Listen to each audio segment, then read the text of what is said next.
Punks vs. Zombies by John Cronshaw. Episode 8, Chapter 17. Tommy approached the Minx van, the asphalt black and silent beneath his feet. As he neared, the stench hit him, a miasma of death and decay that clawed at the back of his throat. Inside, the van's guts were laid bare in disarray. Instruments lay scattered. The space where Kim had been quarantined was now a void. A pang of loss twinged in his chest, not just for Kim, but for the semblance of life the instruments once represented. He reached out to right an overturned guitar, its neck cracked, its strings limp. Smells like the grave. Roxy leaned against the van's frame, her arms folded across her chest. We should have never let her stay back here alone, not like this. Tommy nodded. We thought we were doing the best for her, for all of us. He glanced at Roxy, her features drawn tight. We need to find her. We can't just leave her out there not knowing. Roxy's eyes met his. Then we find her, she said, pushing away from the van. Let's just hope to hell she's still. Her voice trailed off, leaving the unsaid words hanging between them. She's gone. Kim's gone. It's like she evaporated, Spike said, peering into the murky glass of the van's rear window. This isn't good, Dee said. Not good at all. Tommy scanned the others' faces, their expressions tight with a dread that twisted his insides. All right, listen up. We're not splitting up, we're not getting sloppy. We move as one and we find Kim. Eyes open, stay sharp. Bad idea. Eyes open. Bad idea. Layla's expression hardened as she stepped forward. She can't have gone far, not on her own. We should spread out in small groups. Do a quick sweep of the area. Tommy nodded. All right, but we shouldn't be alone. We need to have each other's back, all right? They branched out into two groups, feet crunching over debris. Shattered glass littered the lot, reflecting back the pallid light. Tommy let his instincts lead, Roxy and Zero close behind. The bushes at the edge of the lot bore the scars of a struggle. Branches snapped, leaves trampled. A path of disruption in the otherwise untouched foliage. The grip on his bat tightened with each step. Kim. Roxy's voice cracked the silence. Here. Tommy stopped and gestured to a discarded bandage stained with darkening blood. Boot prints staggered and swirled in disarray. Over here, Roxy said, her voice low and urgent. Tommy's pulse hammered in his ears as they stepped through the bushes. But as they emerged into the clearing, they found nothing. We'll keep looking, Tommy said. We'll find her. We owe her that much. They pressed on, and after a minute or so, Roxy stopped and held up a hand, her head tilted to one side. Tommy joined her. What is it? Shh. A soft rustling came through the trees, a collective pause, a shared intake of breath, and then the sound came again. Tommy exchanged a glance with Roxy and Zero gave a silent nod towards the movement. Amid the dense growth, a shadowy figure sat huddled, poking something on the ground. Kim? Roxy's mouth gaped as Kim turned to them, the remains of a crow hanging from her mouth. Tommy met those milky eyes and his throat turned dry. Roxy's hand flew to her mouth, and Zero's expression hardened.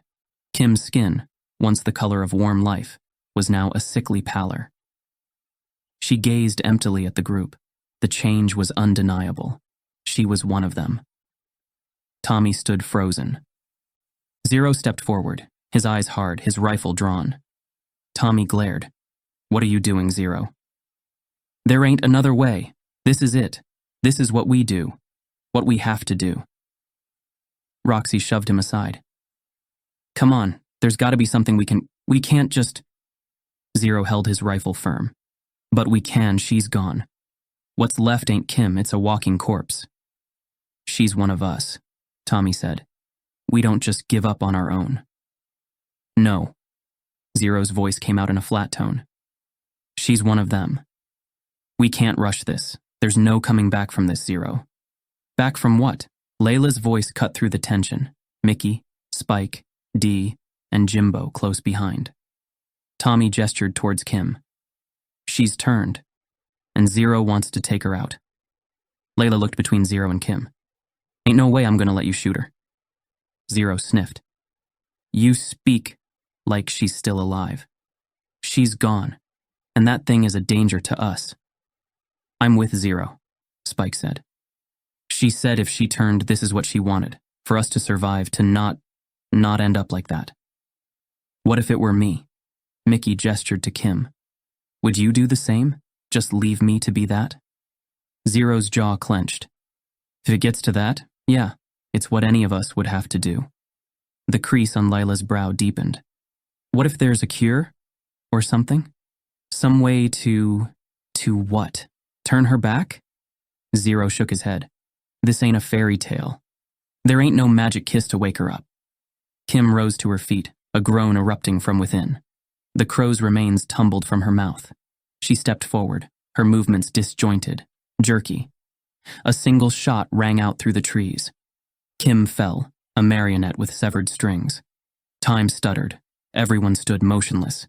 Layla's eyes met Tommy's, but neither of them spoke. Roxy stared down at Kim lying face first in the dirt. Is she? Zero gave a single nod. It's over. Roxy whirled on him, fury etched across her face. You didn't have to do that. We could have helped her. We could have... Her voice broke and tears rolled down her cheeks. Zero lowered the rifle, his jaw set. There was no helping her, she was already gone. He gestured to Kim. That wasn't Kim anymore, and you all know it. I did what had to be done. By murdering her? Roxy shot back. She deserved better than that. Yeah? And what about what we deserve? Zero's nostrils flared. Or does our safety not matter anymore? Of course it matters, Tommy said. But we're family. We don't just give up on each other. Zero let out a hollow laugh. Family? Is that what you think we are? He shook his head. I'm looking to survive. That thing, he nudged Kim's body with his boot, would have ripped us all apart given the chance. Tommy's hands curled into fists. He moved towards Zero, but Layla grabbed his arm, holding him back. Arguing won't help anything now, she said. What's done is done. Tommy wrenched his arm free. Yeah, Zero murdered Kim. That's what's done. Zero sneered. Get off your high horse. I did what I had to do to survive. Not all of us can afford your precious morals. Maybe we should keep moving, Spike said. The gunshot was loud. It might attract more of them. A guttural moan echoed through the trees, followed by the sounds of snapping twigs and rustling underbrush. Everyone froze, exchanging alarmed glances. Zero hefted his rifle. Just more to put down. I'm not afraid to do what needs doing. Spike grabbed his arm. Don't be stupid, man. There could be dozens of them out there. Save your ammo. More moans filtered between the trees, seeming to come from multiple directions. Tommy pointed towards the parking lot. Back to the vans, now. They took off, running, stumbling over the uneven ground. The moans grew louder behind them, mixed with the sounds of pursuit. Go! Go! Tommy crashed through the underbrush, branches whipping against his face. Risking a glance back, he saw the zombies shambling after them. Beside him, Roxy slipped on a mossy log and went down with a cry. Tommy skidded to a stop and hauled her to her feet, just as a zombie lurched from the bushes towards them. Gripping his bat, Tommy swung with all his might, the crack of the impact ringing through the woods. The zombie collapsed, its skull caved in. Come on! Tommy pulled Roxy along as they sprinted to catch up with the others. Just ahead, Spike gave a strangled shout as gnarled hands grasped at his jacket from behind a tree. Layla rushed to his aid, plunging her tire iron into the zombie's eye socket, black ichor spurting. The group ran on, the snarls of the undead horde at their heels. Tommy broke through the tree line into the parking lot, but between them and the vans staggered at least a dozen zombies, blank white eyes turning towards them. We gotta fight through, Tommy shouted. We get to the vans no matter what. With cries of effort and determination, they charged into the shambling mob, weapons swinging. Tommy smashed in head after head, the crunch of bone, the splatter of rot. All around him, bandmates battled for their lives. A zombie latched onto Dee's arm. Mickey slammed a shoulder into its ribs, sending it sprawling. Another grabbed Jimbo's leg. Roxy darted in and hacked at the zombie's wrist with her machete, severing its hand. But for every zombie they took down, more seemed to arrive. Tommy bashed a path to the lead van's door. Get inside. Hurry. One by one they scrambled in, Jimbo bleeding from his mouth. Tommy vaulted into the driver's seat last and gunned the engine. "Floor it," Layla said. The van's tires spun, kicking up gravel as they shot forward. In the side mirror, Tommy glimpsed another cluster of zombies break from the tree line. They staggered after the vehicles, but quickly fell behind, disappearing as the convoy sped away. He turned to Jimbo in the back. "What happened to your mouth? You haven't been—" "No, dude." Jimbo raised his hands. "Got smacked in the mouth by a thorn bush or something." He wiped the blood with a sleeve. "Damn it, that stings." Layla dragged a tissue from the glove box. "Here." Jimbo dabbed his mouth. "Thanks." They drove without speaking, putting as much distance between themselves and the supermarket as possible. The reality of the situation, Kim dead by Zero's hand, the group once again fleeing into the unknown, threatened to overwhelm him. He pushed it down. They needed leadership now more than ever, and there was no way he'd let Zero take charge. After 15 tense minutes, Tommy cleared his throat. "We should pull over soon, figure out our next move." Jimbo's eyes stayed fixed on the road. "Where? Those things are everywhere." "I know, it's Kim, man, I can't get her out of my head, you know?" Jimbo leaned forward. What choice did he have, Tommy? Kim was one of them. That wasn't Kim anymore. Layla sniffed. "And what if there's a cure out there? What if we just need to hold on, keep them secure until then?" Jimbo spread his hands. "I don't know, dude. There's so much we don't know about any of this.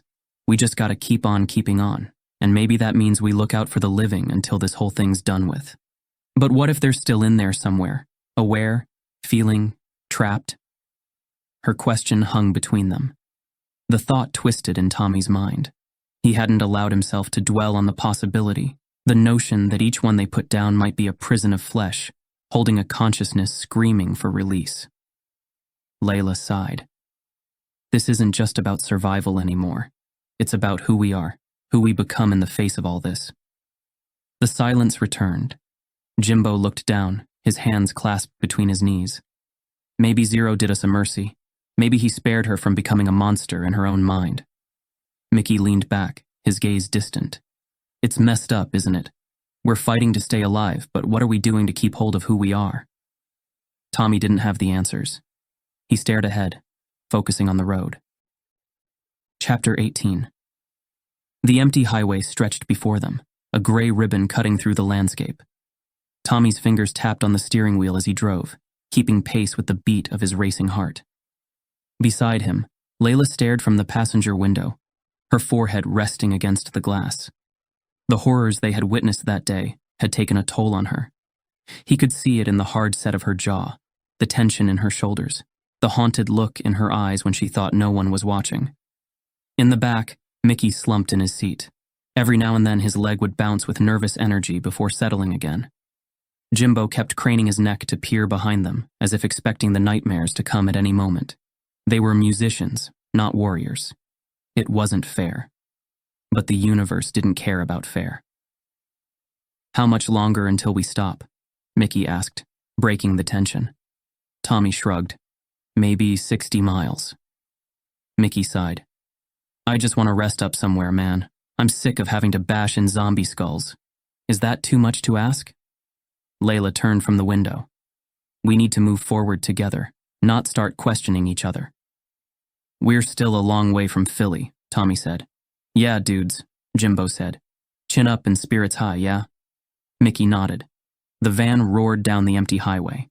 The stench of death and decay hung thick in the air despite their speed. Looking out the window, he could see shuffling figures dotting the landscape. Lone zombies wandering aimlessly or feasting on long-dead remains. His mind drifted to images of Neve and Sean. How long had it been since he'd spoken to them? Were they still alive? He tried to push the thoughts from his mind and focus on the road ahead. Just get back to Philly. That's all that mattered. Rounding a bend, Tommy slammed the brakes as a mass of zombies swarmed the road. Rotting bodies packed together, oblivious to the van barreling towards them. "Bloody hell!" Jimbo gripped Tommy's headrest. "Where'd they all come from?" There's thousands of them," Layla whispered. Mickey slumped back. "We're screwed, totally screwed." Jimbo elbowed him. Stow it with the doom and gloom crap. We'll get out of this. Tommy knows what he's doing. Don't you, Tommy? What could he say? The odds of fighting their way through a horde that size were 0, but giving up wasn't an option. Not yet. They had to keep trying, had to keep moving. Hold on. Tommy slammed his foot on the accelerator and the van surged forward. The speedometer needle swept past 60 miles per hour, 70 miles per hour, 80, as the van rattled and shook violently. Jimbo whooped. Go, baby, go! Tommy yanked the wheel to the left, barely avoiding an overturned trailer.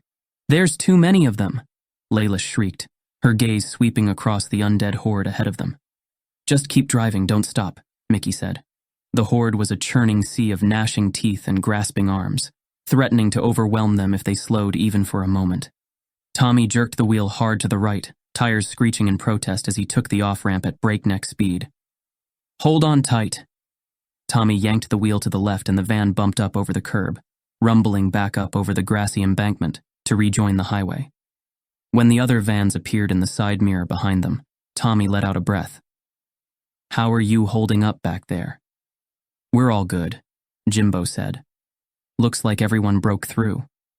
Mickey? I'm fine, head hurts, but I'm fine. Tommy tapped Layla's arm. You okay? She turned towards him, her eyes bleary with exhaustion. I'll make it. We don't have a choice. He nodded. They lapsed back into watchful silence. Eventually, Layla's head started drooping. Get some sleep, Tommy said. I can keep going. She mumbled in protest, but her eyes were already closing. Within minutes, she was slumped against the window, breathing slowly in deep sleep. They were alive. They were together. For now, at least, that was enough. After a while, Jimbo opened the map on his knees and traced a long route towards the east coast with a finger. What you thinking? Tommy asked. Jimbo gave a wry smile. How you at blackjack? Tommy frowned. What do you mean? Looks like we're headed to Reno. To be continued. Thanks for listening. Please subscribe so you don't miss the next episode of Punks vs. Zombies. You can find out more about John Cronshaw and his work by visiting johncronshaw.com. Punks vs. Zombies is copyright John Cronshaw and Wyvern Books Limited. All rights reserved. This is a work of fiction. Names, characters, businesses, places, events, locales, and incidents are either the products of the author's imagination or used in a fictitious manner. Any resemblance to actual persons, living or dead,